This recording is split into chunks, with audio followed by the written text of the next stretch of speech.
साक्षात में जन्म लेने वाला।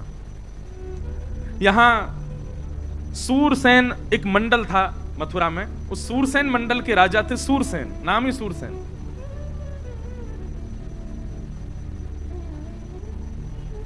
उनके पुत्र का नाम था वसुदेव और उग्रसेन के पुत्र, मथुरा के राजा उग्रसेन के पुत्र का नाम था कंस। और कंस के चाचा थे देवक, देवक की बेटी थी देवकी। मतलब अपनी चाचा की बहन देवकी का विवाह कंस ने वसुदेव जी के साथ किया। और जैसे ही विवाह हुआ, विवाह करके इतना उसको प्रेम उमड़ा, अपने आप ही विदा करने जा रहा था।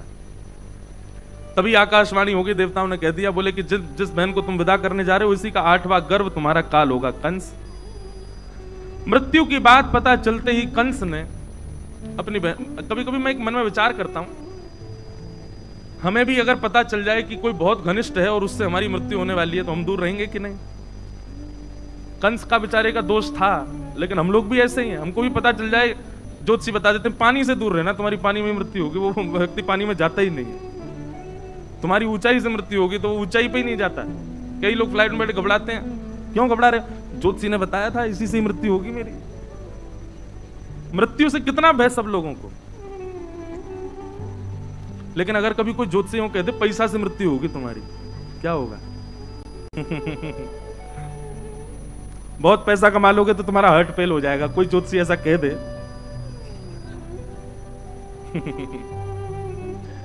व्यास मंच पे बैठ करके भी ऐसी ऐसी बातें मन में आती हैं। कोई कह दे बहुत खाने से मृत्यु होगी तुम्हारी, ले बेटा अनशन पे बैठे हैं। मृत्यु से बचने के लिए आदमी कुछ भी कर सकता है, वो मृत्यु नहीं पाना चाहता बस। लेकिन राक्षसत्व जब चित्त में आ जाता है तो मृत्यु जिससे हो उसको नष्ट करने की भावना आती है। ये राक्षस करते हैं। कंस ने जिस बहन को विदा करने जा रहा है, जिस बहन का कन्यादान किया, उसी के केश पकड़ लिए, तलवार निकाल करके जैसे ही वध करने लगा, वसुदेव जी ने चरण पकड़े। इससे तुम्हारा काल नहीं है, इसके पुत्रों से काल है। मैं वचन देता हूं, जितने बालक होंगे सब तुमको दूंगा। तुम चाहो तो हमको बंदी बना लो, हम कहीं नहीं जाएंगे। वसुदेव जी की बात पर विश्वास करके, प्रसंग तो बहुत बड़े हैं, वसुदेव और कंस का इतना सुंदर संवाद है, लेकिन वो बहुत ज्ञान का विषय हो जाएगा। कंस ने कहा मुझे आपकी बात पर भरोसा है, वचन दीजिए जितने बालक होंगे सब मुझे देंगे आप। जी निश्चित। अब कथा ऐसी आती कि प्रथम पुत्र जब हुआ तो लेकर के वसुदेव जी जैसे कंस के पास गए तो कंस के हृदय में करुणा आ गई। कंस बोला, अरे मेरा भांजा है, मेरी बहन का बेटा है और पहला बालक है, इसको आप रख लो। मेरा शत्रु तो 8वां बालक है, इससे मुझे भय नहीं है, इसको ले जाओ। तो जैसे ही वसुदेव जी ले जाने लगे, अच्छा देखो, देवता जरूरी ऐसा नहीं है सारे काम अच्छे ही अच्छे करते हैं, कभी कभी बिगाड़ते भी हैं कामों को। देवताओं ने कहा, बोले नारद जी, कंस की बुद्धि तो हमको सुधरी सुधरी सी दिखाई दे रही है, और कहीं कंस सुधर गया तो भगवान अपना आना स्थगित ना कर दें, आप जाके इसकी बुद्धि बिगाड़ो। और नारद जी ने आकर के कंस से कहा, बोले अरे तुमने पहले बालक को क्यों छोड़ दिया? बोले 8वां बालक काल है ना। बोले कि पहले से 8वां कोई भी मार सकता है तुमको। कंस की बुद्धि बिगड़ गई महाराज, 6 बालकों को कंस ने मार दिया। और 7वें बालक के रूप में स्वयं श्री बलराम जी महाराज पधारे। आप शेषनाग के अवतार हैं। आपका आगमन जैसे ही हुआ, भगवान ने योग माया, जिन्हें हम देवी, भद्रकाली आदि आदि रूपों से नाम जानते हैं, इनको ही माया कहते हैं, योग माया। योग माया को भगवान ने आज्ञा की कि हमारे मां के गर्भ में जो 7वां बालक है, ये शेषनाग हैं, इनको स्थान स्थिरित करो। और 7वां बालक जो है कुछ माह देवी की मैया के गर्भ में रहने के बाद रोहिणी मैया के गर्भ में स्थगित हो गया। और कंस को यह समाचार मिला कि 7वां बालक तो गर्भ में ही नष्ट हो गया। अब आ रहे हैं 8वें बालक। कंस ने महाराज सेना बढ़ा दी, ताले बढ़ा दिए, सब व्यवस्था कर दी, कहीं से भी बच के भागने ना पाए। जिस दिन से ठाकुर जी गर्भ में आए, देव की मैया इतनी सुंदर लगती हैं, इतनी प्यारी लगती हैं। भागवत में वर्णन है कि कंस कभी कभी देखने के और मंत्रियों से कहता है, पहले ही बताता है कि मैं देवकी के पास जाऊं तो मैं सौम्य हो जाऊंगा, मेरे नेत्रों में आंसू आ जाएंगे, करुणा, तुम मुझे खींच लाना वहां से। पता नहीं देवकी का स्वरूप कैसा हो गया है, मेरे हृदय में बड़ी भावना उत्पन्न होती है उसके लिए। भैया जिसके चित्त में ठाकुर जी होते हैं ना, उसकी वाणी, उसकी उपस्थिति, उसका दर्शन आपको भावुक कर देगा। पता नहीं क्यों ऐसे कई वैष्णव मुझे मिलते हैं, उनको वो जब आते हैं तो मन करता है इनसे बात करें, मन करता है कि इनको देखें, मन करता है कि इनकी सुने। महाराज जी अनुभव किया, जिनके प्रति तीनों भाव आते हैं ना, मन करता है सुनने का, मन करता है मिलने का, मन करता है देखने का, निश्चित ही उनकी भक्ति जो होती है ना वो बड़ी निष्काम भाव से होती है। एक चीज मैं अपनी बताऊं, मुझे अनुभव हो जाता है लोगों का, पता नहीं क्यों, ऐसा नहीं कोई मुझे चमत्कार नहीं आते, पर लोगों की उपस्थिति बता देती है कि ये नकारात्मक है कि सकारात्मक है। स्थान की किसी जगह पर जाऊं, जयपुर में आऊं, जैसे जयपुर में आते हैं और कई जगह जाते हैं, महाराज जी स्थान का भी वातावरण स्पर्श करता है। कई बार ऐसे स्थान हैं, अब नाम नहीं लूंगा मंच से, पर वहां कथा करने के लिए जाता हूं तो मन ही नहीं लगता, साथ नहीं लगता कब कथा पूरी हो मैं जाऊं। बहुत अच्छी व्यवस्था, सब कुछ बहुत अच्छा, पर मन नहीं लगता। पता चलता है कि यहां नकारात्मक ऊर्जाएं बहुत ज्यादा हैं। जैसे विदेश में हमने नियम बना लिया, महाराज जी घूमने जाते हैं, कथा नहीं करते। क्यों? वहां कथा होती ही नहीं है, भाव प्रकट ही नहीं होता। जिस भूमि पर असंख्य मात्रा में लाल जी की प्यारी गैया को खाने वाले रहते हैं, वहां ठाकुर जी की लीला कैसे कही जाए? ऐसे भाव आते हैं कई बार। भारत में भी कई स्थान है, पता नहीं क्यों जयपुर में मन लगता है, बड़ा आनंद आता है।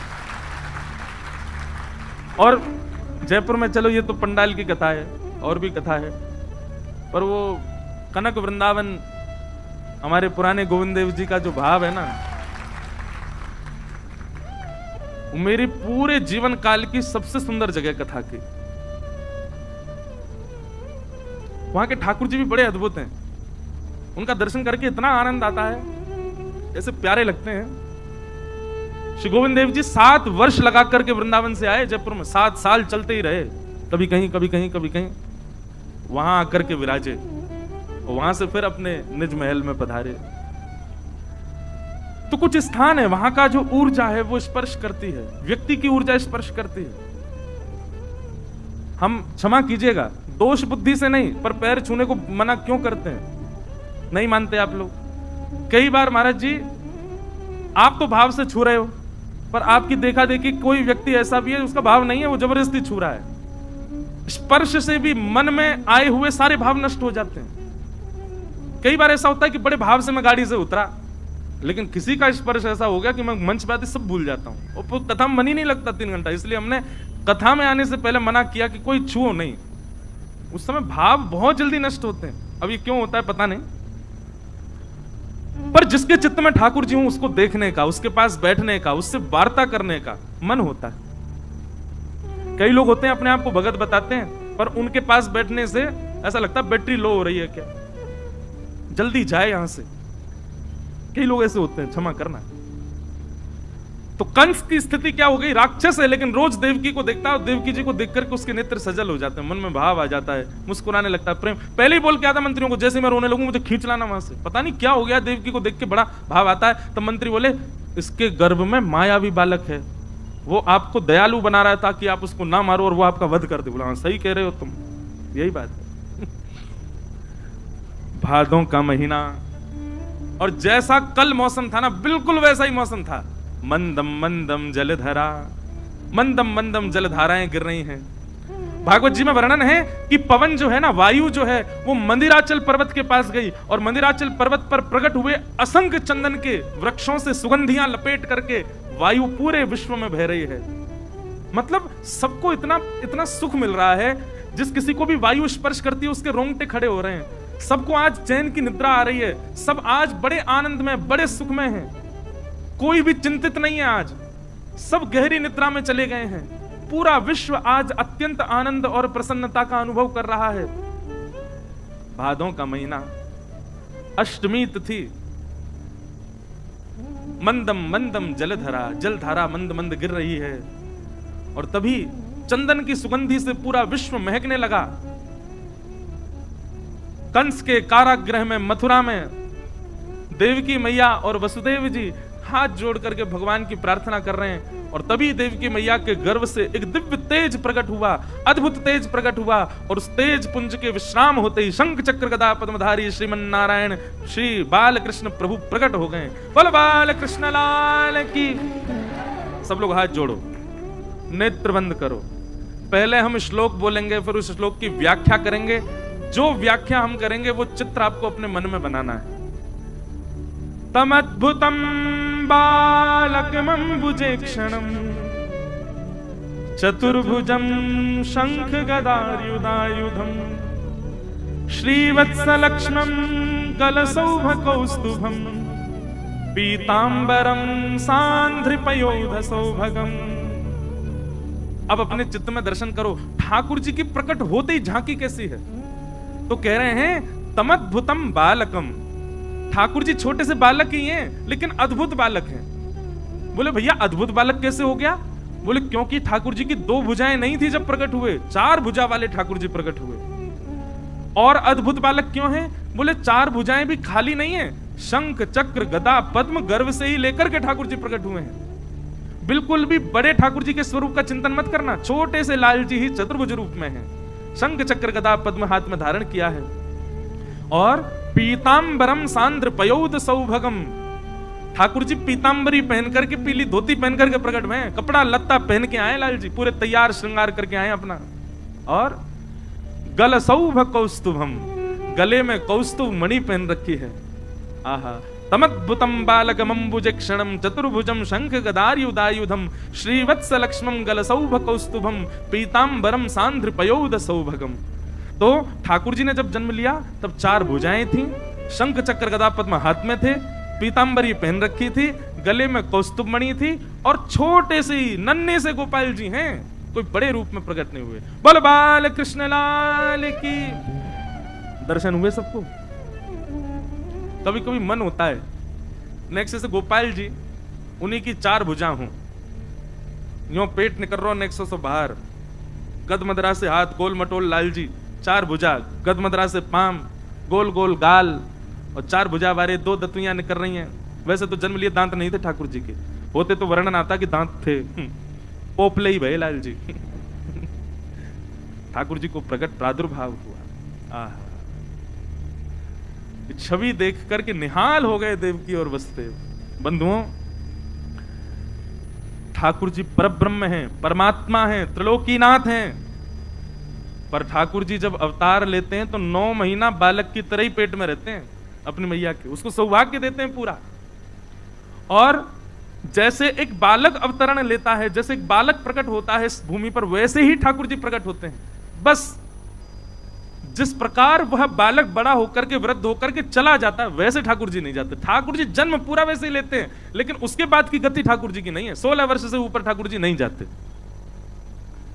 जन्म ठाकुर जी का हुआ। वसुदेव देवकी दोनों ने चरणों में प्रणाम किया। ठाकुर जी बोले मैया देख लो, आपने प्रार्थना की, हम आ गए। आपने पूर्व जन्म में प्रार्थना की, ब्रह्मा जी से प्रार्थना की, हम आ गए।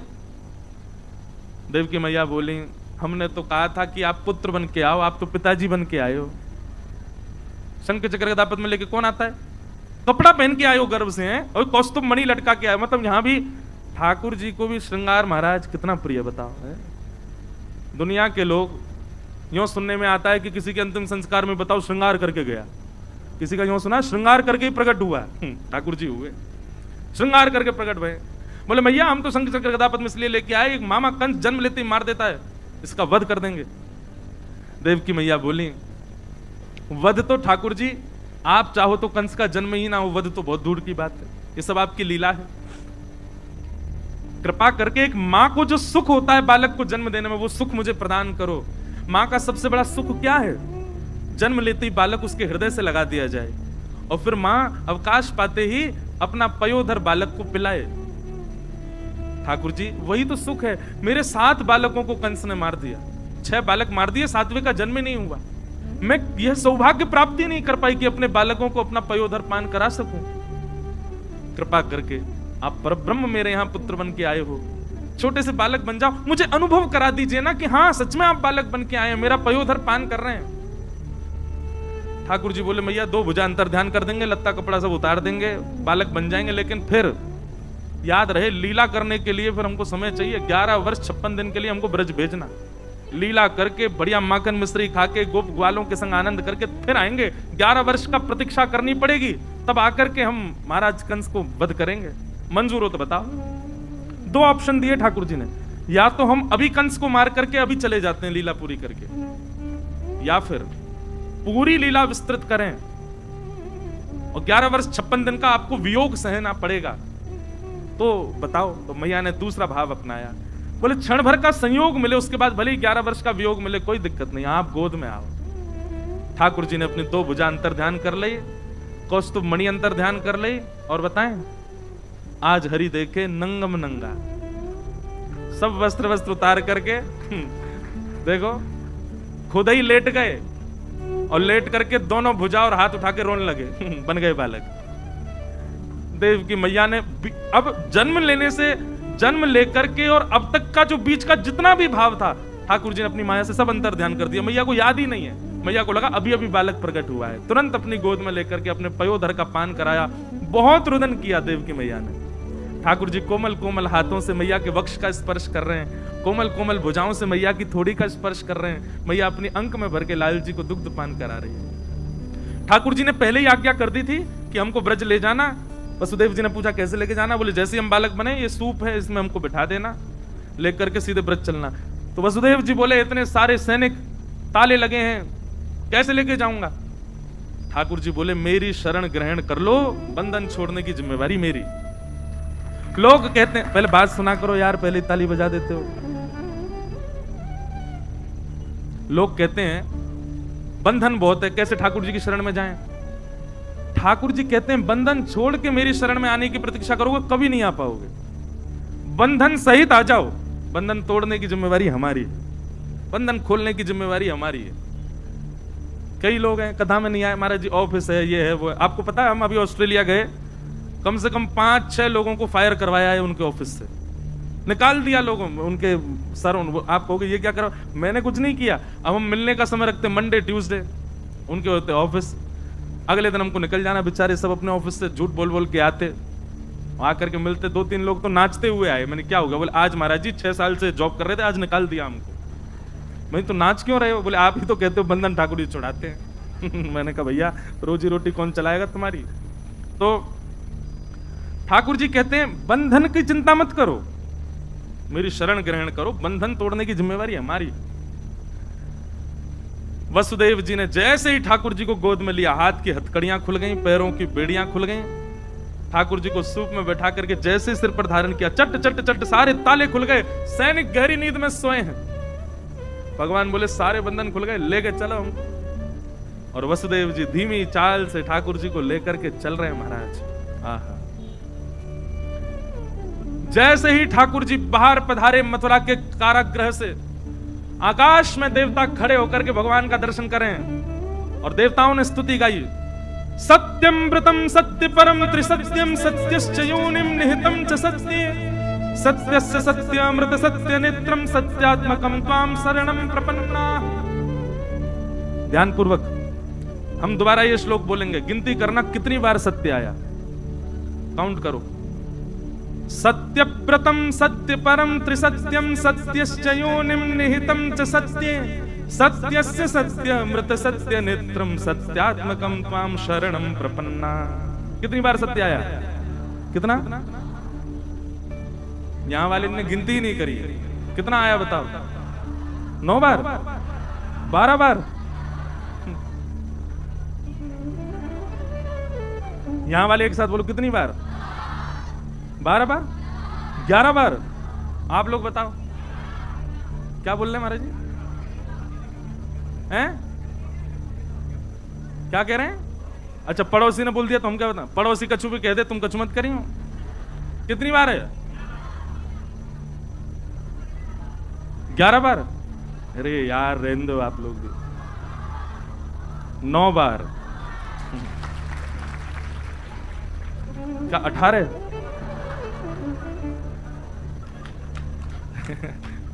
गिनती करो।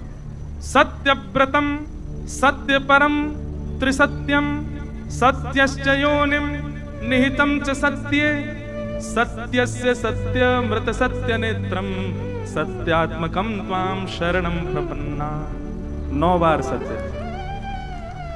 9 बार सत्य क्यों है?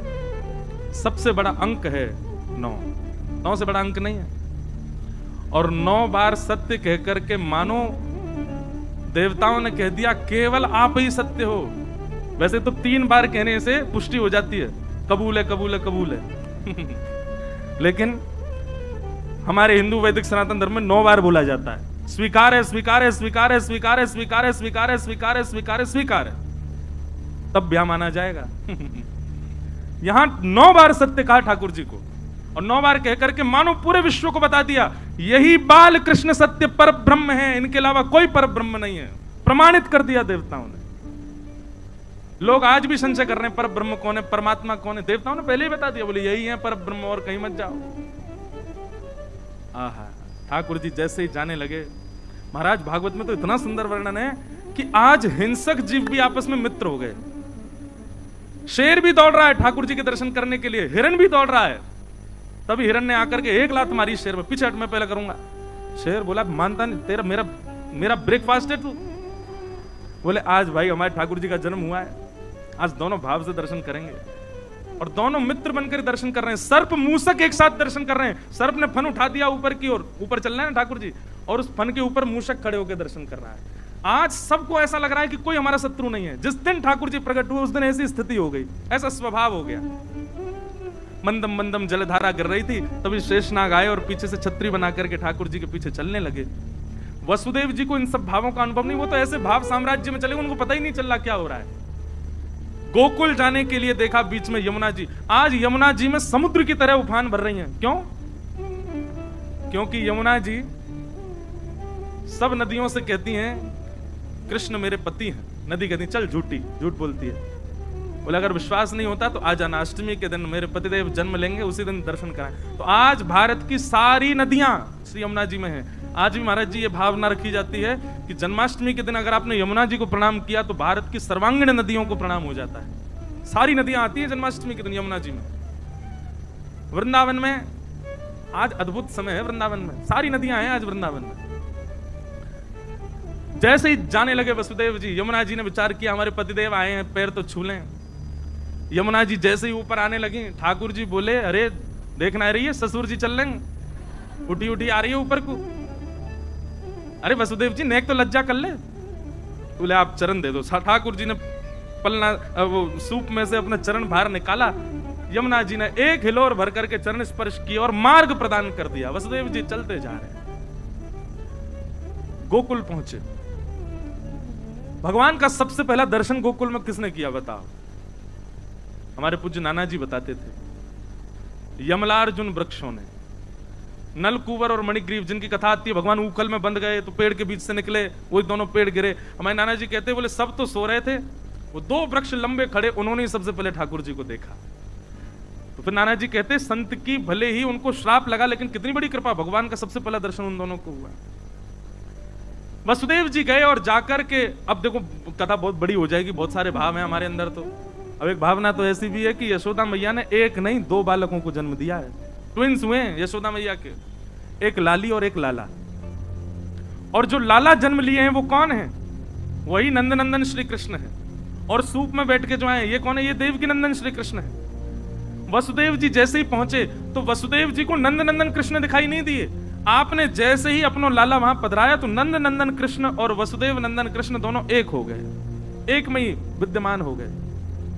और आप लाली को लेकर, अब इसके प्रमाण बहुत सारे हैं, उसमें नहीं जाएंगे। लाली को लेकर के वसुदेव जी वहां से मथुरा को प्रस्थान कर गए। मथुरा जाकर के जैसे ही पहुंचे, बालिका ने रोना प्रारंभ किया। कंस की निद्रा खुल गई। आकर के उसने बालिका को जैसे ही पटका, अष्टभुजी देवी भद्रकाली प्रकट हो गई। विंध्यवासिनी मैया विंध्याचल में विराजमान है, भगवान की बहन है वो। उन्होंने कंस को बताया कि भाई तुम्हारे शत्रु ने तो ब्रजमंडल में जन्म ले लिया है, अब यहां कंस को करने दो, आप जो कर रहा है, हम चल रहे हैं गोकुल। 80 बरस के है गए नंद बाबा। कितने बरस के? अभी तक लाला नाय भयो। पर पतो ना क्यों अब की बार सबन को ऐसा लगन लगो कि अब के लाला होएगो, अब के तो नंद बाबा के लाला होएगो ही होएगो। आहा, नंद बाबा की 2 बहन है, नंदा और सुनंदा। दोनों 6 महीना थी डेरा डाल के पड़ी हैं वहीं पे। जब तो पता चलिए भाभी हमारी गर्भ से हैं, तब से वहीं पड़ी हैं। क्यों? अब के लाला होएगो तो भैया नवलखा हार प्रदान करेंगे। सेवा कर रही हैं खूब नंदरानी यशोदा की। आज सुबह को समय है गयो, सूर्य उदय है गयो, लेकिन अभी तक यशोदा मैया उठी नहीं। जो ब्रह्म मुहूर्त में उठ जाए अभी तक ना जगी।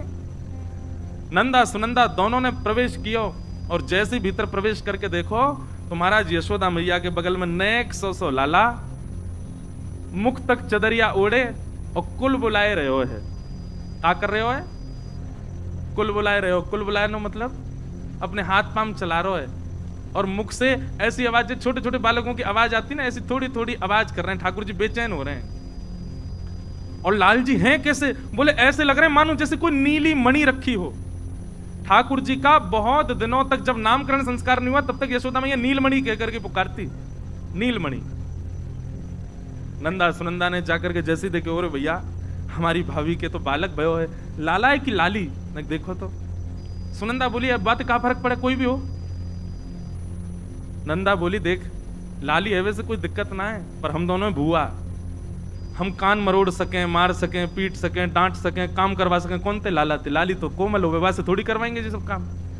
एक लाला है जाए तो एक भैया के घर में हमारा आज्ञाकारी सेवक है जाएगा, एक लाला है जाए।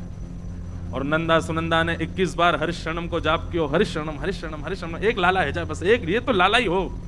चदरिया पकड़ के खड़ी हैं और जैसे 21 बार हरिशरणम को जाप करके चद्दर उघारी है, महाराज दोनों चिल्लाने लगी है गया है गया है गया है गया है गया है गया है गया। तभी एक दूसरे को मुख बंद को, चुप अभी हल्ला मत करे, सबसे पहले ये खबर जाके नंद बाबा को सुनाएंगी। बोले नंद बाबा कहाँ हैं? बोले गौशाला में बैठे हैं, जाप कर रहे हैं। अभी तो भयो ना है, अभी तो भयो ना है, अभी तो भयो ना है, अभी तो भयो, जन कब होएगो। पूरी माला करते हैं, अभी तो भयो ना, सुमेरु पे कहें जाने कब होएगो।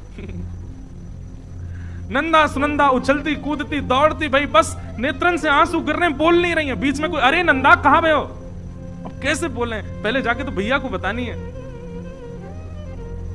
गौशाला में बैठे हुए श्री नंद बाबा बूढ़े हो गए, सफेद सफेद दाढ़ी आ गई है, बेचारे जप कर रहे हैं। नंदा सुनंदा ने दोनों ने हाथ पकड़े और घेर में लेकर के दोनों घूमने लगी। बाबा है गयो है गयो है गयो है गयो है गयो है गयो। नंद बाबा बोले कहां भयो? बोले पहले जे बताओ हमको कहां मिलेगो। बाबा बोले पहले तू बता तो कहां भयो? नहीं नहीं नहीं, पहले जे बताओ हमको कहां मिलेगो। बोले तू जो कहेगी सो दूंगा, पहले बता भयो का। नंदा सुनंदा भाव में भर गई, नेत्रों से अविरल अश्रुधार गिर रही है और दोनों लिपट करके नंद बाबा से कह रही हैं, भैया आपने इतनो यज्ञ कियो, इतनो जप कियो, इतनो दान पुण्य कियो, ब्रजवासीन की सेवा करी, इन सब के फलस्वरूप आपके घर नीलमणि जैसो लाला भयो है, बधाई हो। आहा, नंद बाबा ने जैसे ही सुनी लाला भयो, पहले तो बाबा अनकॉन्शियस है गए, होश ही नहीं है, कहां पैर रख रहे हैं, कहां बैठ रहे हैं। नेत्रन से अविरल अश्रुधार गिर रही है। बोले सही बता बहन? बोले हाँ बाबा, अब रो मत, अब जल्दी तैयार हो जाओ, जल्दी आओ, बधाई गाएंगे, उत्सव मनाएंगे, पूरे ब्रजमंडल में न्योता करेंगे। नंद बाबा ने कछु ब्रजवासी बुलाए और कही भैया सबन ते जाके क्या अपने सब चूल्हे बुझा दें, आप तो सबन को भोजन नंद भवन में होगा, सबको जाके बताई दियो नंद भवन में लाला भयो है। और बाबा ने छलांग मारी यमुना जी में, स्नान करके पीली बगलबंदी पहनी, पीली धोती पहनी, लाल पटका डारो, सिर पर पाग पहनी, पीरो पीरो चंदन लगा करके, आंखन में काजर लगायो, मूछन में इत्र लगायो। लाइयो रे छोरा दर्पण कैसा लग रहा हूं? बोले बाबा दुल्हा से लग रहे हो बिल्कुल। आहा, नंद बाबा की चाल ही अद्भुत है गई, पूरे ब्रजमंडल में आनंद है।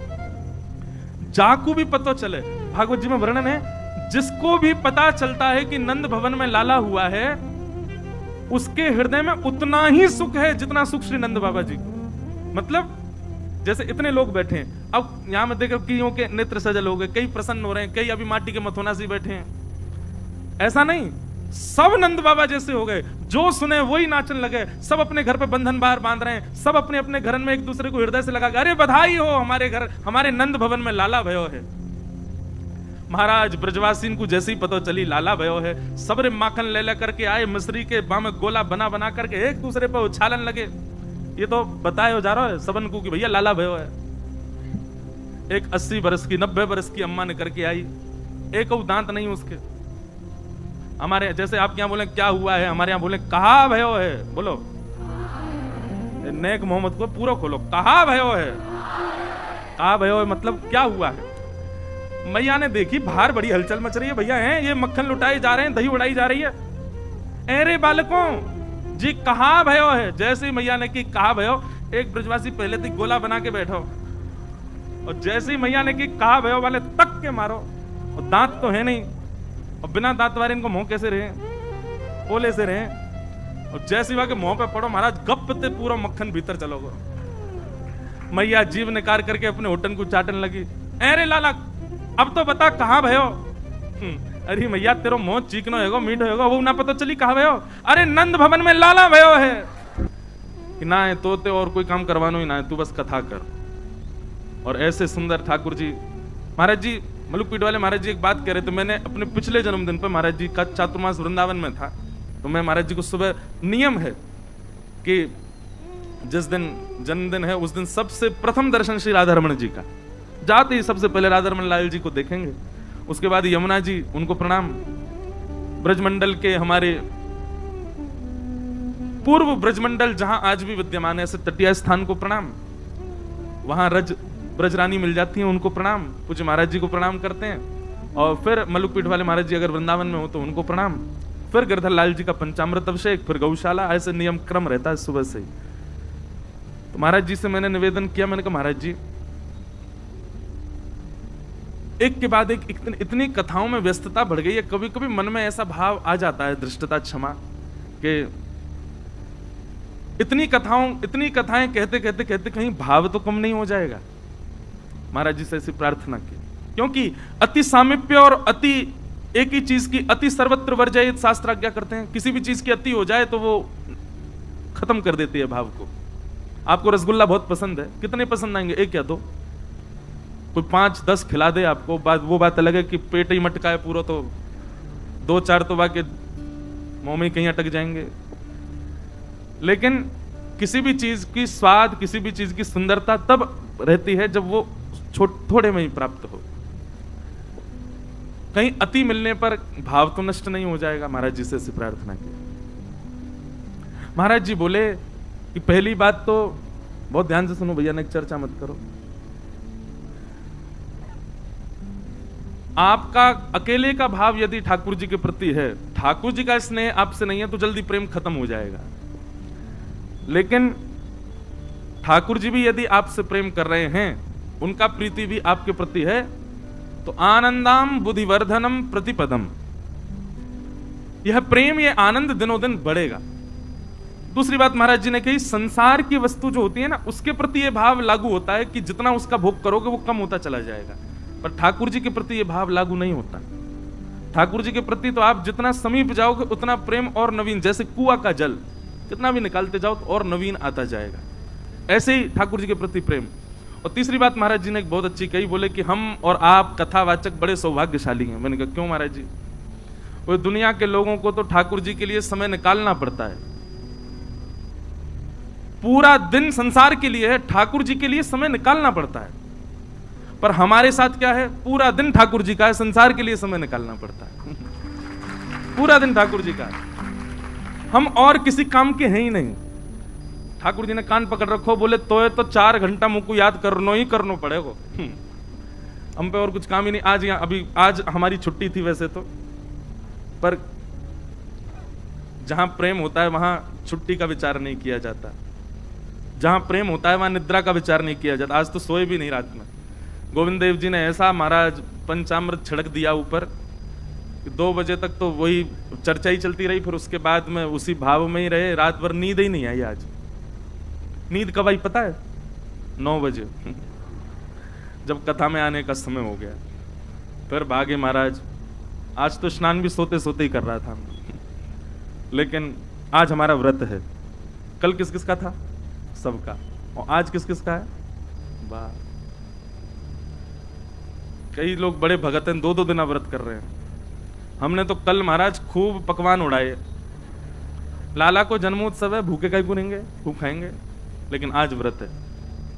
गिरधर लाल जी वृंदावन प्रस्थान कर गए, पहले ही जाकर के व्यवस्थित हो जाएंगे, हम कथा करके भागेंगे। फिर रात्रि में लाल जी का आज उत्सव, बिहारी जी में आज है जन्माष्टमी, श्री राधा रमन लाल जी की भी आज अभिषेक चल रहा होगा संभवतः। 12 बज गए तो कथा विश्राम का समय, चलो आरती करो महाराज। तो प्रथम हमेशा याद रहता है। हमारी इतनी कथा हो गई, लेकिन पहली कथा जो द्वारिका में हुई वो हमको आज तक याद है। उस कथा का एक एक क्षण आप मुझसे पूछ लो, मैं बता दूंगा। मुझे श्रोता भी याद है, पीछे 5000 आदमी थे, पीछे वाला भी श्रोता याद है कौन था, क्योंकि प्रथम कथा थी। ऐसी हमारी प्रथम भक्तमाल ये हो गई है। अब अगली साल जो नए आमे, उससे बाद में जो नए आमे उनकी वो जाने, लेकिन ये श्रोता तो हमेशा याद रहेंगे, ये कथा हमेशा याद रहेगी, ये पंडाल हमेशा याद रहेगा, ये मंच हमेशा याद रहेगा, ये स्वरूप हमेशा याद रहेंगे, सब भाव हमेशा याद रहेगा। यहां कही गई एक एक चर्चा याद रहेगी, जयपुर में बताए गए ये पिछले 7 दिन का एक एक क्षण याद रहेगा। दाल में कभी नमक कम था तो नमक डाला, वो भी याद रहेगा, कौन से दिन डाला वो भी याद रहेगा। चाय जिस दिन पी उसमें चीनी कम ज्यादा थी, वो भी, सब कुछ याद रहने वाला। क्रिकेट में कितने छक्के मारे ये भी याद रहेंगे। अब इस बार तो हम लोग स्टेडियम में और खेले आए, महाराज सुपर ओवर करवाना पड़ा, ड्रॉ हो गया मैच। सब कुछ याद रहेगा, ये सारी स्मृतियां याद रहेंगी। महाराज जी का नित्य स्पर्श याद रहेगा, महाराज जी का नित्य हृदय से लगाना याद रहेगा, बड़े भैया का स्नेह याद रहेगा, हमारे लोकेश भैया, आपका पूरा परिवार इतने उत्साह में, आपके पिताजी, ताऊ जी, माता जी, सब लोग, सब इतने भाव से, सब बालक जितने भी श्रोता हैं, सब याद रहने वाले। और ये रसिक त्रिवेणी ये याद रहने वाली है, कभी नहीं भूल सकते। निश्चित ही महाराज जी मन में ऐसा भाव आता है कि जब स्वामी श्री श्यामचरण दास जी महाराज विराजते होंगे, श्री सरस माधुरी जी महाराज विराजते होंगे, आचार्य चरण जब विराजते होंगे, तब दास किसी ना किसी रूप में एक आध बार प्रणाम करने जरूर गया होगा पूर्व जन्म में अपने, और उन्होंने कृपा भर करके भुजाओं से आशीष दे दिया होगा। उसी का प्रतिफल उनके आचार्य उत्सव में हमको आने का अवसर मिला है। तो ये परमानंद की बात है। कल श्री गोविंद देव जी का प्रथम बार हमने जन्माष्टमी पर दर्शन किया। गोविंद देव जी ने भी महाराज रोज खींच खींच के बुलाया, ऐसे दर्शन कराएं कि मैं क्या बताऊं, बस गर्भगृह में अंक भरने की बस दूरी रह गई थी, नहीं तो वहीं बैठा लेते सामने बुला के। हमसे लोग कहते हैं महाराज जी वीवीआईपी दर्शन करना अच्छा है, तो मैं बहुत विरोध करता हूं, पॉडकास्ट वगैरह में नहीं करना चाहिए, और सबसे ज्यादा वीवीआईपी मैं ही करता हूं। तो महाराज जी एक मन में भाव आया, अगर ठाकुर जी योजना बना करके आपको खुद बुला रहे हैं तो कर लो, अपने आप प्रयास मत करो, फोन करो 5 लोगों का, यार मैं भीतर घुसा लो, दर्शन करा दो, आगे बैठा दो, कुछ रुपया ले लो, ऐसे मत करो। ठाकुर जी ही अपने आप योजना बना रहे हैं, मंदिर परिसर के लोग ही खींच खींच के ले जा रहे हैं, तो फिर पीछे काय को हटो। जब पाने के लिए गरम गरम रोटी मिल रही है तो फिर बासी में काय को पड़े रहो, पाओ जो मिल रहा है। तो हमने तो महाराज जी प्रयास किया नहीं, गोविंद देव जी ही रोज बुलाते। और क्या कहें, पहले दिन तो सौगंध दे दी पुजारी जी ने, बोले कि सौगंध है आपको 7 दिन रोज आना पड़ेगा। एक दिन विलंब से पहुंचे तो लोग इस भैया से बोले तुम्हारे 200 रुपए काटूंगा। तो ऐसा भाव लगता था कि मानो गोविंद देव जी बुला रहे हैं। मन में भाव था, आज कथा तो थी नहीं, तो यह था कि आज सुबह मंगला करके कल की मंगला करके और कल कथा करके निकल जाएंगे, तो जन्माष्टमी वाले दिन मंगला तो भी हो जाएगी। पर ठाकुर जी ने कैसा बानिक बनाया, और ना मंगला मंगला कछु नहीं, तो पूरा अभिषेक कर या बार की मुंह लगे 2 जन्माष्टमी भी हमारे का जी भाई। आज गोविंद देव जी के दर्शन है गए, और वृंदावन में भी कल, अगर कल बिहारी जी की जन्माष्टमी होती या वृंदावन की जन्माष्टमी होती तो आज कथा नहीं होती। पर ये सब सुख हमारे लिए, आपके लिए, सबके लिए ठाकुर जी ने बनाए। गोविंद देव जी ने बड़ा अनुग्रह किया। तो ये बड़ा सौभाग्य है, परम सौभाग्य, हम आप सब लोगों का ऐसा आनंद सुख हम लोगों ने ग्रहण किया। आओ थोड़ा सा कुछ जन्मोत्सव की कथा भागवत की सुन लें, उसके बाद 2-4 बधाई गा के उधम मचा के फिर चल देंगे। वसुदेव गृहे साक्षात् भगवान पुरुष परः जनिष्यते तत्प्रियार्थम सबवन्तु सुरस्त्रियः। बहुत ध्यान से सुनना। पृथ्वी पर जब बहुत भार बढ़ने लगा तो भगवान ने आकाशवाणी करके बताया। कल रात्रि में भी एक पॉडकास्ट था, कथा के बाद हम गए जयपुर में, तो वहां पे हमसे एक प्रश्न किया, बोले महाराज जी अगर ठाकुर जी बोलने लग गए तो क्या होगा। मैंने कहा ठाकुर जी बहुत बड़ी भूल करेंगे अगर बोलने लग गए तो। आपको पता है श्रीमद वल्लभाचार्य जी महाराज ने श्रीनाथ जी को सौगंध दी अपनी कि आप बोलेंगे नहीं। अब पहले बोलते थे श्रीनाथ जी, बात करते थे, महाप्रभु जी सौगंध देकर के गए हमारे आपके डर से। बोले महाराज कलयुग बहुत भयावह होने वाला है, ठाकुर जी आपको सौगंध है, अब आप मौन हो जाओ। इसलिए आचार्य की सौगंध से ठाकुर जी मौन हो गए। नहीं तो हम आप सब लोग यदि हमको ये अधिकार मिल जाए कि ठाकुर जी बोलने लग जाएं और आकाशवाणी वगैरह होने लग जाएं, तो महाराज ठाकुर जी यूं कहेंगे कि तुरंत प्रलय करो, नष्ट करो धरती को। सबसे बड़ा राक्षस तो मानव ही है। एक बात बहुत अच्छी बता रहे हैं हम राक्षसत्व से इसलिए बच रहे हैं, हम राक्षस इसलिए नहीं बन रहे क्योंकि ठाकुर जी हमारी सुन नहीं रहे। इसलिए हमारे मन में भाव बना रहता है कि नहीं ठाकुर जी ना मानने, खुद ही करना पड़ेगा काम, इसीलिए हम मानव बने हुए हैं। जिस दिन ठाकुर जी ने हमारी सुन ली और जो हम चाहें वो होने लग जाए, हम ही राक्षस बन जाएंगे। आप जितने भी राक्षसों को देखो, राक्षस बने क्यों? क्योंकि जो चाहते थे मिल जाता था। हम जो चाहें वो मिलने लग जाए, उसी दिन हमारा राक्षसत्व एक्टिवेट हो जाएगा भीतर से। ठाकुर जी ने आकाशवाणी करके पृथ्वी को बताया, तुम चिंता मत करो, मथुरा में वसुदेव जी के यहां मैं परब्रह्म नारायण ही, मैं परब्रह्म विष्णु ही अवतार धारण कर रहा हूं। भगवान के दो प्रकार के अवतार होते हैं, कलावतार और अंशावतार। अंशावतार जो होता है वो ठाकुर जी के अंदर से अवतार प्रकट होके आया और लीला करके पुनः ठाकुर जी में मिल गया, इसको कहते हैं अंशावतार। पर कलावतार जो है उसमें ठाकुर जी से कोई विलग होके नहीं आता, स्वयं ठाकुर जी आते हैं, स्वयं परब्रह्म आते हैं और वही परब्रह्म ही श्री कृष्ण बन करके आए। प्रश्नी और सुतपा नाम के दो दंपति थे, बहुत ध्यान से सुनना। ये प्रश्नी और सुतपा कौन है? पूर्व जन्म के प्रश्नी और सुतपा अपने अगले जन्म में वसुदेव और देवकी बने। इन्होंने 3 युगों तक तपस्या की। पहले ये ब्रह्मा जी के यहां काम करते थे दोनों, तब इन्होंने ब्रह्मा जी से प्रार्थना की कि हमारे यहां भगवान पुत्र रूप में प्रकट हुए, ऐसी कृपा हो। ब्रह्मा जी ने कहा तप करो। तब इन्होंने सतयुग में भी तप किया, त्रेता में भी तप किया और पूर्व में तो मांगा ही था। द्वापर में यही दोनों ही प्रश्नी और सुतपा ही वसुदेव और देवकी के रूप में प्रकट हुए। 3 युगों से इन्होंने मांगा था कि ठाकुर जी हमारे यहां पुत्र बन के आए।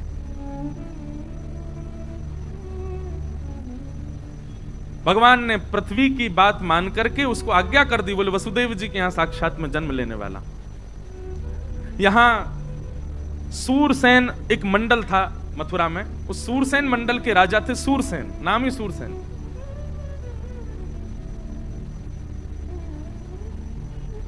उनके पुत्र का नाम था वसुदेव और उग्रसेन के पुत्र, मथुरा के राजा उग्रसेन के पुत्र का नाम था कंस। और कंस के चाचा थे देवक, देवक की बेटी थी देवकी।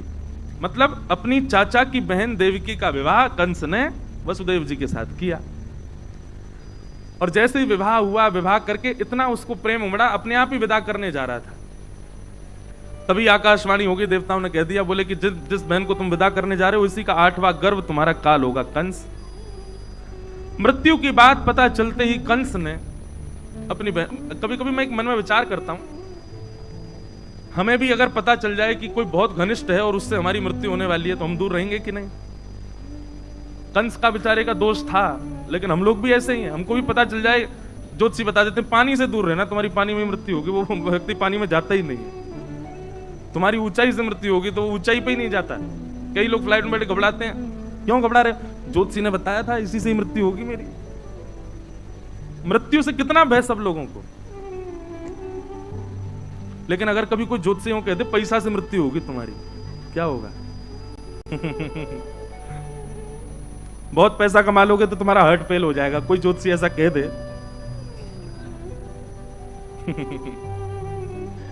व्यास मंच पे बैठ करके भी ऐसी ऐसी बातें मन में आती हैं। कोई कह दे बहुत खाने से मृत्यु होगी तुम्हारी, ले बेटा अनशन पे बैठे हैं। मृत्यु से बचने के लिए आदमी कुछ भी कर सकता है, वो मृत्यु नहीं पाना चाहता बस। लेकिन राक्षसत्व जब चित्त में आ जाता है तो मृत्यु जिससे हो उसको नष्ट करने की भावना आती है। ये राक्षस करते हैं। कंस ने जिस बहन को विदा करने जा रहा है, जिस बहन का कन्यादान किया, उसी के केश पकड़ लिए, तलवार निकाल करके जैसे ही वध करने लगा, वसुदेव जी ने चरण पकड़े, इससे तुम्हारा काल नहीं है, इसके पुत्रों से काल है। मैं वचन देता हूं जितने बालक होंगे सब तुमको दूंगा, तुम चाहो तो हमको बंदी बना लो, हम कहीं नहीं जाएंगे। वसुदेव जी की बात पर विश्वास करके, प्रसंग तो बहुत बड़े हैं, वसुदेव और कंस का इतना सुंदर संवाद है, लेकिन वो बहुत ज्ञान का विषय हो जाएगा। कंस ने कहा मुझे आपकी बात पर भरोसा है, वचन दीजिए जितने बालक होंगे सब मुझे देंगे आप। जी निश्चित। अब कथा ऐसी आती कि प्रथम पुत्र जब हुआ तो लेकर के वसुदेव जी जैसे ही कंस के पास गए तो कंस के हृदय में करुणा आ गई। कंस बोला, अरे मेरा भांजा है, मेरी बहन का बेटा है और पहला बालक है, इसको आप रख लो। मेरा शत्रु तो 8वां बालक है, इससे मुझे भय नहीं है, इसको ले जाओ। तो जैसे ही वसुदेव जी ले जाने लगे, अच्छा देखो, देवता जरूरी ऐसा नहीं है सारे काम अच्छे ही अच्छे करते हैं, कभी कभी बिगाड़ते भी हैं कामों को। देवताओं ने कहा, बोले नारद जी, कंस की बुद्धि तो हमको सुधरी सुधरी सी दिखाई दे रही है, और कहीं कंस सुधर गया तो भगवान अपना आना स्थगित ना कर दें, आप जाके इसकी बुद्धि बिगाड़ो। और नारद जी ने आकर के कंस से कहा, बोले अरे तुमने पहले बालक को क्यों छोड़ दिया? बोले 8वां बालक काल है ना। बोले कि पहले से 8वां कोई भी मार सकता है तुमको। कंस की बुद्धि बिगड़ गई महाराज, 6 बालकों को कंस ने मार दिया, और 7वें बालक के रूप में स्वयं श्री बलराम जी महाराज पधारे। आप शेषनाग के अवतार हैं। आपका आगमन जैसे ही हुआ, भगवान ने योग माया, जिन्हें हम देवी, भद्रकाली आदि आदि रूपों से नाम जानते हैं, इनको ही माया कहते हैं, योग माया। योग माया को भगवान ने आज्ञा की कि हमारे मां के गर्भ में जो 7वां बालक है, ये शेषनाग हैं, इनको स्थान स्थिरित करो। और 7वां बालक जो है कुछ माह देवी की मैया के गर्भ में रहने के बाद रोहिणी मैया के गर्भ में स्थगित हो गया, और कंस को यह समाचार मिला कि 7वां बालक तो गर्भ में ही नष्ट हो गया। अब आ रहे हैं 8वें बालक। कंस ने महाराज सेना बढ़ा दी, ताले बढ़ा दिए, सब व्यवस्था कर दी, कहीं से भी बच के भागने ना पाए। जिस दिन से ठाकुर जी गर्भ में आए, देव की मैया इतनी सुंदर लगती हैं, इतनी प्यारी लगती हैं, भागवत में वर्णन है कि कंस कभी कभी देखने के, और मंत्रियों से कहता है, पहले ही बताता है कि मैं देवकी के पास जाऊं तो मैं सौम्य हो जाऊंगा, मेरे नेत्रों में आंसू आ जाएंगे, करुणा, तुम मुझे खींच लाना वहां से। पता नहीं देवकी का स्वरूप कैसा हो गया है, मेरे हृदय में बड़ी भावना उत्पन्न होती है उसके लिए। भैया, जिसके चित्त में ठाकुर जी होते हैं ना, उसकी वाणी, उसकी उपस्थिति, उसका दर्शन आपको भावुक कर देगा। पता नहीं क्यों ऐसे कई वैष्णव मुझे मिलते हैं, उनको, वो जब आते हैं तो मन करता है इनसे बात करें, मन करता है कि इनको देखें, मन करता है कि इनकी सुने। महाराज जी अनुभव किया, जिनके प्रति तीनों भाव आते हैं ना, मन करता है सुनने का, मन करता है मिलने का, मन करता है देखने का, निश्चित ही उनकी भक्ति जो होती है ना, वो बड़ी निष्काम भाव से होती है। एक चीज मैं अपनी बताऊं, मुझे अनुभव हो जाता है लोगों का, पता नहीं क्यों, ऐसा नहीं कोई मुझे चमत्कार नहीं आते, पर लोगों की उपस्थिति बता देती है कि ये नकारात्मक है कि सकारात्मक है। स्थान की किसी जगह पर जाऊं, जयपुर में आऊं, जैसे जयपुर में आते हैं और कई जगह जाते हैं, महाराज जी स्थान का भी वातावरण स्पर्श करता है। कई बार ऐसे स्थान हैं, अब नाम नहीं लूंगा मंच से, पर वहां कथा करने के लिए जाता हूं तो मन ही नहीं लगता, साथ नहीं लगता कब कथा पूरी हो मैं जाऊं, बहुत अच्छी व्यवस्था, सब कुछ बहुत अच्छा, पर मन नहीं लगता। पता चलता है कि यहां नकारात्मक ऊर्जाएं बहुत ज्यादा हैं। जैसे विदेश में हमने नियम बना लिया, महाराज जी घूमने जाते हैं, कथा नहीं करते।